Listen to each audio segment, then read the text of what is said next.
रहे, खाए कृपा दृष्टि वही मिले। वसुदेव सुतम देवम कंस चाणूरमर्दनम, देवकी परमानंदम कृष्णम वंदे जगद्गुरुम, कृष्णम वंदे जगद्गुरुम।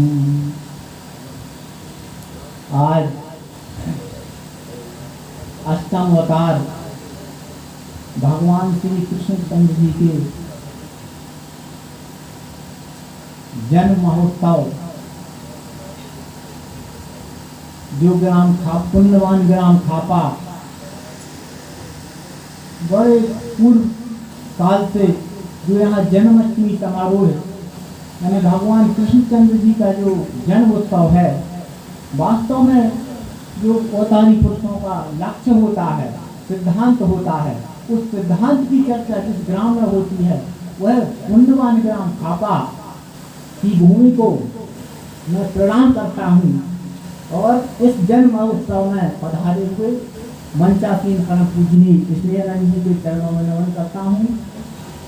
खापा ग्राम के सभी बुजुर्ग वृंद, सभी सज्जन वृंद, माताएं बहनें, सभी के चरणों में बारंबार नमन करते हुए, और जो मुझे बहुत समय से मैं खापा आता हूँ, और यह परमात्मा की विद्या का जो सप्तम अवतार भगवान रामचंद्र जी की विद्या है, अष्टम अवतार भगवान कृष्णचंद्र जी की विद्या है, उस विद्या का मनन चिंतन करने का इस पावन ग्राम में हम जैसे बालकों को, मुमुक्षुओं को यह अवसर प्रदान जिस ग्राम ने किया, उस ग्राम बहुत धन्य मानता हूँ मैं।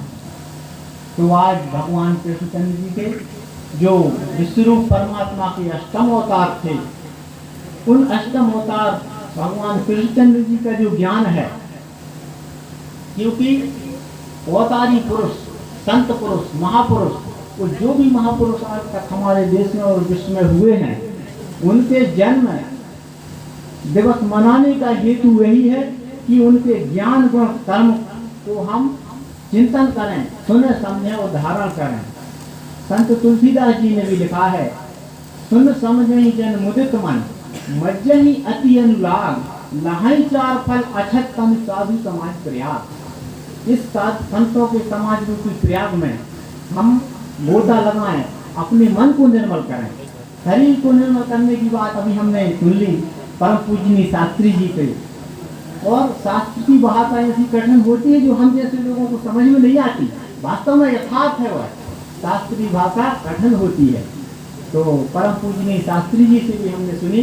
तो आज अष्टम अवतार भगवान कृष्णचंद्र जी का जो अवतरण दिवस है, अवतार दिवस है, उस अवतार दिवस में भगवत गीता जो उनके मुखारविंद से निकली हुई गंगा है, उस गंगा में हम अपने मन को निर्मल करें। जब तक हम अपने मन को निर्मल नहीं करेंगे, तब तक वह बात जो यहाँ समझाई जाती है अवतारी पुरुषों की बात संतों द्वारा, तो निर्मल जन मन तो वही पावा, मुहि कपट छल छिद्र न भावा।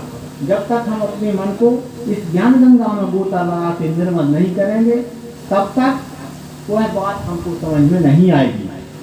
तो भगवत गीता के 7वें अध्याय में भगवान कृष्णचंद्र जी कहते हैं अर्जुन से कि मेरे आधार से लौटे करेगा पाथ योग तू, जैसा मुझे जानेगा वैसा पूर्ण वो सुनो।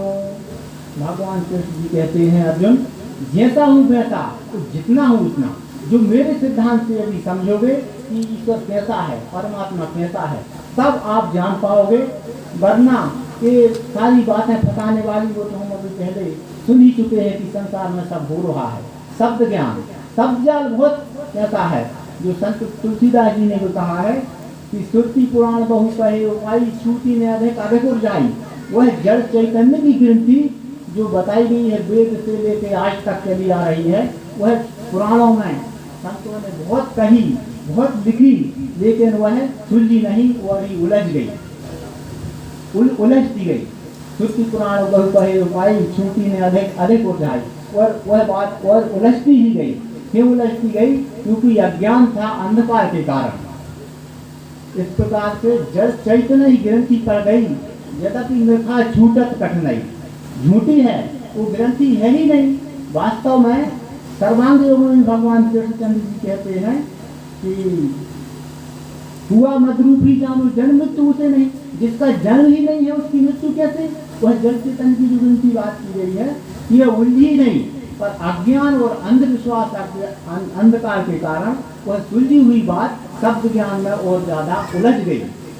तो इस प्रकार भगवान कृष्ण जी अपने स्वरूप का वर्णन करते हुए कहते हैं कि पृथ्वी अग्नि जल वायु आकाश मानव भी अहंकार यही मेरी प्रकृति के 8 अंग हैं। इस प्रकार से अर्जुन समझोगे तो यही बात वही बात भगवत गीता की जब लोगों की समझ में नहीं आ पाई, सैकड़ों प्रकार की भाष्य भगवत गीता पर हो गए, भगवान कृष्णचंद्र जी ने अपितु एक ही बात कही होगी, लेकिन बहुत से लोगों ने कई प्रकार से, किसी ने उपासना प्रधान बता दिया, किसी ने कर्म प्रधान, किसी ने भक्ति प्रधान, किसी ने ध्यान प्रधान, नाना प्रकार से अपने मत अनुसार उस सिद्धांत को लोगों ने बताया। तो जब वही बात हो गई, उसी बात को बताने के लिए 9 बुद्धावतार भगवान माया चेतन जी को आना पड़ा। जब सब मानव डूबे घोर अविद्या में, जब यह घोर धर्म गिराने का समय आया, तो वही जो 8वीं बार भगवान कृष्णचंद्र जी आए थे, क्योंकि इस ज्ञान में आवरण आता है।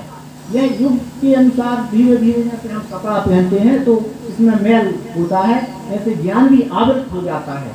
तो उसी पुराना योग भगवान कृष्णचंद्र जी ने भी कहा कि पुराना योग भगवान मायानंद जी भी आए तो उन्होंने यही बात जो रामचरितमानस में बताई गई थी कि जय जय अविनाशी सब घटवासी व्यापक परमानंदा, शंकर जी ने भी वही बात कही थी, हरि व्यापक सर्वत्र समाना, हर जगह समान रूप से वह सर्वव्यापी सत्ता, जिसकी अभी चर्चा शास्त्री जी ने की और भैया जी ने की, वही सर्वव्यापी सत्ता सब में समान रूप से व्याप्त है। वो जब तक उस व्याप्त और व्याप्त का हमको बोध नहीं होगा तब तक वह शांति नहीं होगी। जो जन्म जन्मों से अशांति चली आई है अज्ञान के कारण, भ्रम के कारण, धर्म ईश्वर के प्रति जो हमारे मन में हृदय में नाना प्रकार के विचार हैं, तो भगवान श्री मायानंद जी आए उस ग्रंथि को छुड़ाने के लिए। वही उन्हीं की खोज की, जड़ चैतन्य की ग्रंथि छूटने का सुमार गए।